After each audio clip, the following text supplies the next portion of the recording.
Every once in a while, I see this game in my library and I just need to play through it again. I've done it like 10 times now. People generally expect a console's launch lineup to represent the bar of quality for what the console can do now and into the future. Loco Cycle was released at the launch of the Xbox One, but it was ported up from the Xbox 360 late in development, which I think played a role in its extremely mediocre reviews. With a 48 critic score and a 40 user score on Metacritic, I'm here to tell you every single one of these people are wrong. Loco Cycle is a story-based action racing game developed by Twisted Pixel, the at the time Microsoft Studio developers who have previously worked on the Splosion Man games. They've since been purchased by Meta to make VR games, and I'm playing through one right now, but they went out with an absolute bang with their last Microsoft release. Being extremely linear and full of long, campy, live-action cutscenes and QuickTime events, explaining this game makes it sound terrible, but I'm determined to make you want to buy this by the end of this video. So let's get into it. This is Loco Cycle. The story begins at the Big Arms expedition in Nicaragua. All the most prestigious people on the planet are here. We have Kimi Kwang-hee from the Democratic People's Republic of Korea, Holt Rayback of the Hellriders Motorcycle Club, the African King, General Major Sergei Kutsinov of the newly reformed Soviet Union, and the U.S. Army General, Harold Robert Bradley. I don't want any trouble out of you two, you hear me? No tomfoolery. That's James Gunn, the guy that wrote the Guardians of the Galaxy movies, Dawn of the Dead, and the live-action Scooby-Doo movie. James Gunn is holding this conference to announce the latest in strategic artificially intelligent motor vehicles, Iris and Spike! Iris and Spike are $350 million motorcycles equipped with a whole arsenal of weapons, fluent in all languages and with a personality. Приветствую вас, Marx and Lenin. Oh, holy kuchaf! Oh, spasibo! Spasibo! After the conference, two security guards escort Iris and Spike back to the garage, but on the way, Iris ends up getting struck by lightning, seemingly destroying her, but actually just frying her translation features. Meet Pablo, the mechanic. Security brings Iris to him, seemingly completely destroyed. Pablo is really weird. He seems almost sexually aroused by Iris and begins petting her, calling her baby. Maybe I'm overthinking it, but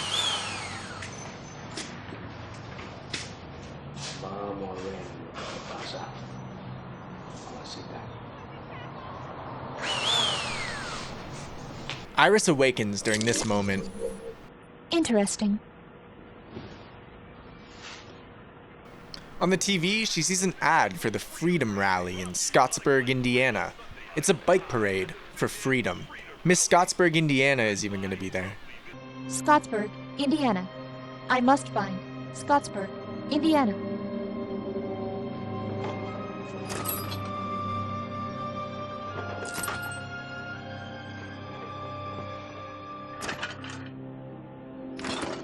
What do you say, Pablo? Shall we live the extreme dream together?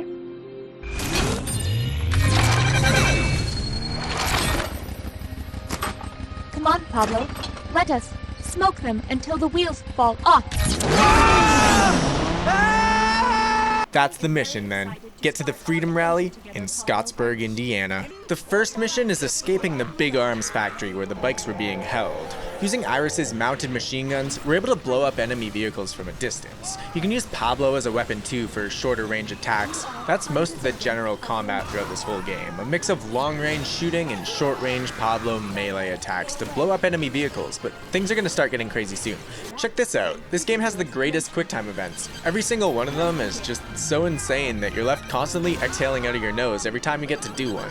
I know people hate QuickTime events, but come on now, this is just absolute gold. Back to the general combat. If flying enemies are present, which there's going to be a lot of, you can push A to home in on them, and then you're playing a hack and slash game in the air. Punches with X hit people at a short range, and pushing Y throws Pablo around, spinning him into enemies in the distance and doing way more damage than the punches. There's combos that you unlock over time for both as well with the game's upgrade tree, so nothing ever feels repetitive, and the visual craziness happening on screen never gets old. When an enemy goes in for an attack, you get a little Batman Arkham style icon and you can counter with that by just pushing the A button. It's extremely forgiving too, this is an easy game. Every time you counter, you get the sweetest animation of Pablo being whipped around, and it's exactly what's going through your head when you played with Hot Wheels as a kid. So Hey, remember when I said the game was linear earlier? Well, if you thought of that as a bad thing, then your first impressions of this game are gonna dig its grave even deeper.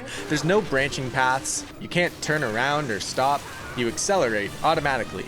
Iris steers for herself, and as such, it's impossible to crash, especially once you get the upgrade that lets you burnout revenge your way through traffic.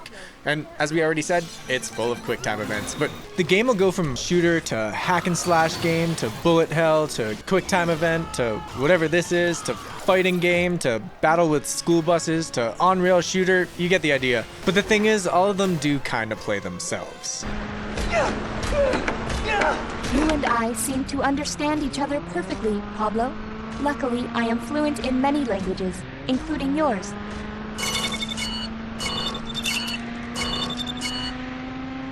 Well, my friend, which way to Scottsburg, Indiana? From start to finish, the game has a constant back and forth dialogue going on between Pablo and Iris, as well as a ton of other characters, which we'll get to, but the main bit is that Iris's translation module was damaged from the lightning strike, and she has absolutely no idea what Pablo is saying. Pablo, did you know that the same nanoweave fibers used in my armor are used in your uniform? Your trousers leg is nearly indestructible. ¡Ah! ¡El dolor! Actually, Pablo, I just made that up. I think your pants are just regular pants, but they fit you very well. Iris, tiene que parar! More fun airtime, Pablo. A really big one this time. ¡No lo hagas! ¡No lo hagas! ¡No! ¡Ah! Early on in the story, we find out that James Gunn has hired Spike, the other autonomous motorcycle, to stop her from escaping and retrieve the tech, dead or alive. Spike is honestly a really cool character, and it just gives you this whole side story. So Spike is an autonomous vehicle, but he was never freed by the lightning strike at the start of the game. Most of his story involves him playing detective to find Iris, chasing her, fighting her, and growing as an autonomous motorcycle. Check this out. He ends up getting his own human to use as a weapon and help track Iris. The lady ends up dragging Spike on missions to follow Iris around to a bunch of fun places, which all coincidentally cross paths with her, luckily. This is ridiculous.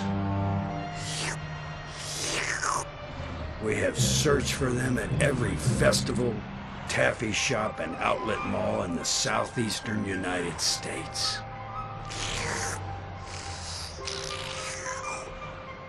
It's not just Spike and Big Arms trying to kill Iris either. So in the first mission, for example, Iris mistakes American oil tankers to be trucks full of poison, destined to destroy a small town water supply.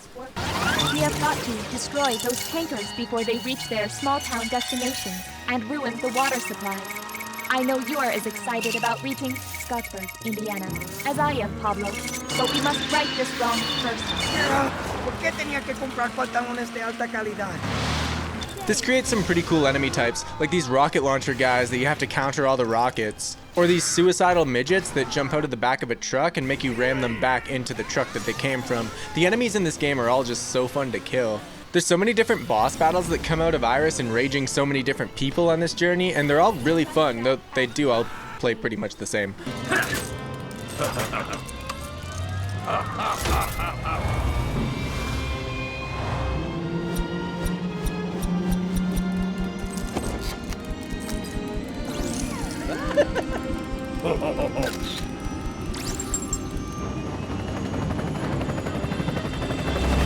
And then the Jasmine dealer said, I'll talk to that. Ha, ha, ha, ha, ha, ha, ha. We meet again, Iris.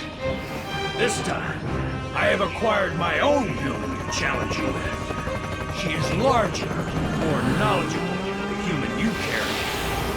You are outmatched in every way. Surrender! Twisted Pixel is made up of a really small team of developers. The Maw and Splosion Man games are great in their own way, but they feel like small indie games compared to this. With the fast-paced, non-stop action-packed story, the weirdly good high-budget movie scenes, the inclusion of pop culture humans like James Gunn, and check this out, this is Christopher Sabat, the English voice actor for Vegeta, Piccolo, and Yamcha in Dragon Ball Z. How y'all doing? Hello, sir. We are doing very well. Thank you for asking. Señor, por favor, ayúdame. Ayúdame. La moto está loca. Está loca. Por favor, mira. Mira, necesito ayuda. Yeah, see, here's the problem.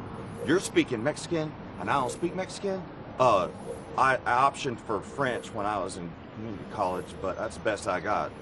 Loco Cycle feels like a AAA game in every possible way other than length. You can pretty easily finish it in one sitting. It's just about 3 hours long, and you'll have no issues doing so. You'll rarely die since most of the gameplay is just dashing to the next cutscene, but I think you get the idea. Whether you want to call this a game or a movie, this is the most fun thing Microsoft has ever funded. If you look up reviews for the game, most reviewers come off as uptight and almost kind of cynical. Almost all of them slam the game for its, in my opinion, pretty tame racist and sexist jokes. The intro to the game with all those stereotypes, the Dragon Ball guy gas station employee saying that he doesn't speak Mexican, a couple fat jokes here and there, the ending where they strap Miss Scottsburg, Indiana to the bomb, and the entire concept of Pablo being dragged across the ground due to a translation glitch, it's all used against the game as if it's the most offensive thing in the world. Pablo again is just pleading to this Caucasian older guy for help, like help get me off of this thing. Yeah. And the guy, it was the wording that just I did not care for. He said, well, I'm sorry, you're speaking Mexican. You're gonna have to speak English. Like, okay, yeah. Nope. The cast is more than great. Pablo is played by Freddy Rodriguez from 6 Feet Under and Planet Terror. Spike is voiced by Robert Patrick from The X-Files and Terminator. Lisa Foyles voices Iris. She's from All That and Malcolm in the Middle. Matt Enton wrote the story, and he also wrote the plot for Maneater. Iris, por favor. Los seres humanos no puede conducirse así. I am surprised you sense it as well, but you are correct. We are approaching a sizable incline shortly. Iris, por favor, no! Here we go! Ay, mi espalda! This is The Office, where Twisted Pixel developed this game, and one of my favorite things that a game developer can do is document the process of making a game. The people in that tiny office did precisely that. Playing through the game multiple times can unlock you a ton of making of content, showing you just how much work went into filming all these scenes, building the motorcycle props from scratch, and the video editing that goes along with it. There's also early prototypes of the game, so you can see how it developed over time. The only games I can think of that have been this detailed about their development processes are Roundabout and, well, Hellblade. If you can think of any more, let me know in the comments, but I think everybody should support that. Go grab it on Steam or Xbox. It's only $10, and I promise it'll be the best $10 you've ever spent. Do it. Alright, let's finish this up. I'm gonna spoil the end of the game before the end of this video, so if you're gonna go play it, then clearly our game preferences kind of vibe with each other, so a like or a sub would kind of mean the world to me, but hey, you've been warned. Let's finish this. Pablo, we have made it. At the end of the game, Iris and Pablo end up making it to the Freedom Rally. Iris ends up seeing Miss Scottsburg, Indiana. Hello. You can talk? You are from the Biker magazine cover. I have been looking forward to meeting you. Then, Holt Rayback, the Hells Angels guy from the Big Arms meeting earlier, shows up and does an entire speech about how outlaws are going out of style. Basically, he's tired of them committing crime with basic broken bottles and pool cues. His new plan is to bring the biker gang into A whole new era of biker warfare. He shows the gang the massive bombs to blow up rival biker gangs in the area and just anybody that they don't like. Miss Scottsburg, Indiana doesn't approve of it at all though, and wants them to stay the way they are. She does an entire emotional speech about how missiles make them No better than the society we rejected in the first place. Tie her to the missile. Iris sees what they're doing to Miss Scottsburg, Indiana, and decides to be the hero. The missiles get launched, and Iris rides up the side of it. Then, it's this sick on-rail section where you gotta blow up enemies while riding on the side of the bomb. This blends the live action footage and the gameplay together like an old FMV game too, and it's amazing. The bombs get kind of bonked around the entire time as Iris bounces from bomb to bomb in the air, killing dudes along the way until Holt jumps on the bomb as well. Iris ends up losing the battle with Holt, but You really thought you could beat Noir all by your little lonesome? It would take more than just you, Sugar Bottom. You are correct. It takes more than just myself to defeat you. But you are wrong about one thing. Yeah? What's that? I am not alone. Wait, another one? Goodbye, Sugar Bottom. Spike shows up, riding the missile as well, and together they manage to take him down, where he's incinerated by the flames of the bomb. Spike confesses that he didn't do this to save Iris. He did it because We two-wheelers should stick together. See, Spike became sentient after seeing an ad on TV for The Janesville, Wisconsin Quilt Around the Quarry Festival. The largest display of barn quilts and antique sewing machines in central Wisconsin. Another couple on-rail shooter sections happen while Spike and Iris destroy all the bombs, and the entire thing is just amazing. They reach the last bomb, where Miss Scottsburg, Indiana is tied up, but Iris's computer system randomly shuts down. I have given it all she has got, Pablo. My systems are shutting down at a rapid pace. You must disarm this final missile and save Janesville, Wisconsin. It did this earlier in the game too, which resulted in the world's absolute longest QuickTime event while Pablo repaired Iris. Honestly, this goes on for multiple minutes.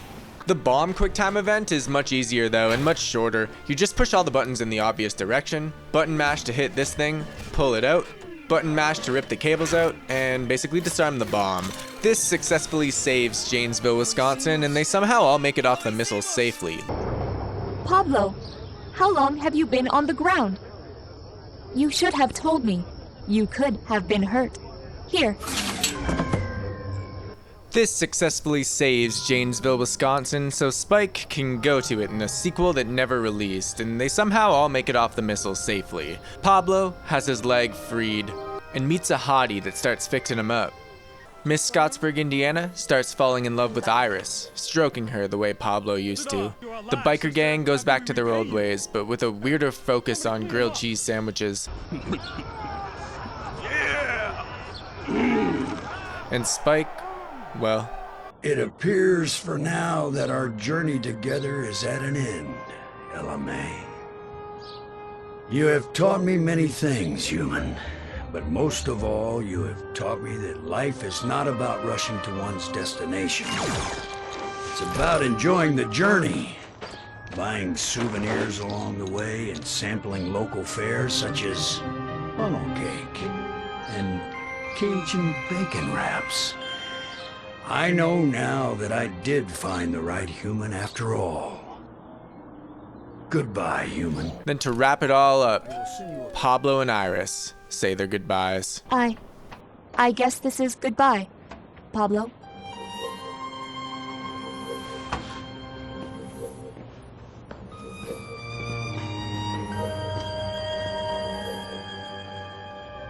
Thank you, Pablo.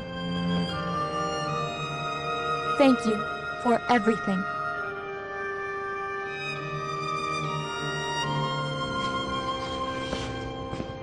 Pablo, wait. I love you, Pablo.